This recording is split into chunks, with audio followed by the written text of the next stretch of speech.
Сотрудничество в рамках союзного государства, а на совещании в правительстве обсуждали... პირდაპირ ეთერში პროტესტის გამო კრემლმა ჟურნალისტ მარინა ოვსიანიკოვას რუსული არმიის დისკრედიტაციის მუხლით 9 წლიანი პატიმრობა მიუსაჯა. ციხეში სიტყვების გამო ოვსიანიკოვას ჩასმა ვერ მოასწრეს. მან ქვეყნის დატოვება შეძლო. ეს ერთი მაგალითია რუსეთიდან, რომელიც ყველას საქართველოში ჟურნალისტ ვახო სანაიას სიტყვების გამო პატიმრობაში გაშვების შემდეგ ახსენდა. ჟურნალისტ ვახო სანაიასთვის Facebook პოსტის გამო 14-დღიანი პატიმრობის შეფარდება აჩვენებს თუ რამდენად სწრაფად მიექანება საქართველოს კრემლის სტილის რეპრესიებისკენ. ამ ტემპით ბიძინა ივანიშვილი მალე მოსკოველ მასწავლებლებსაც გადაუსწრებს. ევროკავშირმა ამაზე რეაგირება უნდა მოახდინოს. სოლიდარობა ვახო სანაიას. ფორმულა TV-ს ჟურნალისტ ვახო სანაიას Facebook-ზე გამოქვეყნებული პოსტისთვის 14-დღიანი პატიმრობა მიესაჯა. მიუხედავად იმისა, რომ რუსეთში მას გაცილებით მაღალი სასჯელი მიესაჯა, ეს არ არის დამამშვიდებელი, მაგრამ ეს აჩვენებს თუ რომელ მხარეს მდებარეობს დღევანდელი საქართველო. ევროპის ავტორიტარულ ნაწილში საბჭოთა საქართველო რეალურ სახეს იღებს. საქართველოში ჟურნალისტი ვახო სანაია Facebook პოსტის გამო 14 დღით დააპატიმრეს. ქართული ოცნების რეჟიმმა ავტორიტარიზმი დაამყარა. ევროკავშირი ვერ დარჩება დუმილის რეჟიმში. კასრი და გადამწყვეტი მოქმედებების დროა. რაც ახლა საქართველოში ხდება, რუსეთში მოფიქრებული, გამოცდილი და ამუშავებული სცენარია. პუტინმა ჟურნალისტებით დაიწყო და რიგითი მოქალაქეებით გააგრძელა. ეს ნიკიტა ტუშკანოვია, ისტორიის მასწავლებელი კომიდან, რომელიც სოციალურ ქსელში გამოქვეყნებული სტატუსის გამო 5 წლითა და 5 თვით დააპატიმრეს. ეს კი მხატვარი ალექსანდრა სკოლიჩენკოა. დააკავეს 7 წლით იმის გამო, რომ სუპერმარკეტში საქონლის ფასმაჩვენებელი შეცვალა ბუჩასა და ომის შესახებ საინფორმაციო ბანერებით. სალომე ზურაბიშვილი ფიქრობს, რომ საქართველოც ზუსტად იგივე გზაზე დგას. ძალიან ირონიული არის, რომ არ იყოს ეს ტრაგიკული, იმიტომ რომ ისიც უნდა გავიხსენოთ, რომ დღეს არის პაოლო იაშვილის თვითმკვლელობის დღე და ეს არის ის დღე, როცა მწერალთა სახლში შეიკრიბენ და იქიდან გამოვიდა და თავი მოიკლა პაოლო იაშვილმა და შეიკრიბენ რატომ?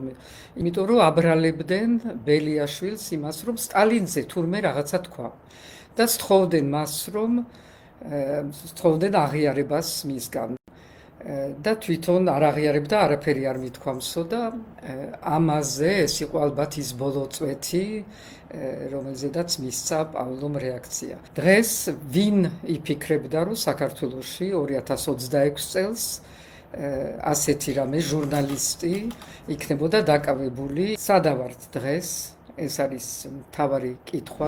რუსეთის ისტორია ასობით მაგალითს ინახავს, როდესაც სიტყვების, პოსტების ან სოციალურ ქსელში გამოქვეყნებული სევდიანი ემოუჯის გამო მოღალატეებად და უცხოელ აგენტებად გამოაცხადეს ხალხი. პუტინი ამ ხალხის ციხეში გაშვებას ასე ამართლებდა.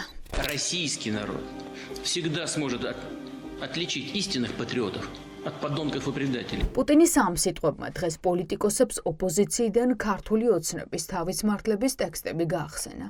ზუსტად ასე და ამ ტექსტებით რაცხავენ საქართველოში ქვეყნის თავისუფლების მებრძოლ ხალხს რუსებად.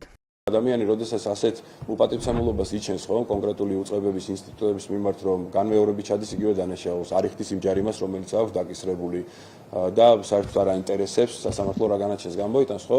სავარაუდოდ, რა თქმა უნდა, ეხლა მოსამართლეს სხვა გზა აღარ რჩება და უნდა იყოს ჩასჯელი უკვე საჭირო ასრულების დაწესებულება, რომელიც 15-14 დღე არის თუ არ ვცდები და რაღაცნაირად გადაიტანს ბატონი სანაია. რუსეთში ჟურნალისტების დაჯარიმებით დაწყებული ამბავი ჟურნალისტების ციხეში გაშვებით გაგრძელდა. საბოლოოდ კი დამოუკიდებელი მედია გაქრა. ქვეყნიდან წავიდა ტელეკომპანია დოჟძის ყველა ჟურნალისტი. თავისუფალი არხის დამფუძნებელი კრემლმა უცხოეთის აგენტად გამოაცხადა. ნატალია სინძევაზე ახლა ძებნა გამოცხადებული. უკრაინაში სრულმასშტაბიანი ომის დაწყების შემდეგ კრემლის მთავარ სამიზნეებად იქცნენ დოჟძის მთავარი რედაქტორი წიხონ ძიატკო და საინფორმაციო სამსახურის უფროსი ეკატერინე კოტრიკაძე. რუსული პროპაგანდის მხილების, ომის კრიტიკული გაშუქებისა და პირდაპირ ეთერში სიმართლის თქმის გამო ორივე მათგანი აგენტებად გამოაცხადეს. ეს ეტაპობრივად ხდებოდა რუსეთში, მაგრამ ბოლო წლებში, რაც ომი მიმდინარეობს უკრაინაში, ну, საყოველთაო მასშტაბი მიიღო ამან. ჩვენ ვიცით არა ათობით, არა ათასობით შემთხვევა, როდესაც ადამიანებს იჭერდნენ იმის გამო, რომ თავიდან გამოდიოდნენ ქუჩაში და ამბობდნენ იმას, რასაც მათთვის რუსეთის ხელმძღვანელობისთვის და არა მარტო საყვარელ საბჭოთა კავშირში, რაც იყო მთავარი ლოზუნგი, ხო? არა ომს, მშვიდობა გვინდა და რა. არა ამის გამო, თეთრი ფურცლით გამოდიოდა ხალხი და ამის გამოც იჭერდნენ. ნებისმიერი გამოხატვა პროტესტის რუსეთში იყო და არის დაჯადი. ესეთი გარემო, არც მედია გარემო, არც ადამიანის უფლებების თვალსაზრისით არასოდეს არ ყოფილა საქართველოში. ასე მოხდა დურჟის წამყვანი პოლიტიკური მიმომხილველის მიხაილ ფიშმანის შემთხვევაშიც. ფიშმანი ბუჩის ტრაგედიაზე, მარიუპოლის ბლოკადასა და კრემლის დანაშაულზე ღიად საუბრის გამო დაისაჯა. აგენტის სიარლიყე, ძებნა, დევნილობა და მრავალწლიანი სიცხე. ასეთია ფასი, რომელსაც რუსეთში ჟურნალისტები თავისუფალი სიტყვისთვის იხდიან. ასეთია იმ ჟურნალისტების გზაც თბილისში, ვისაც ივანიშვილის კრიტიკის გამო დიდი ფასის გადახდა უწევთ.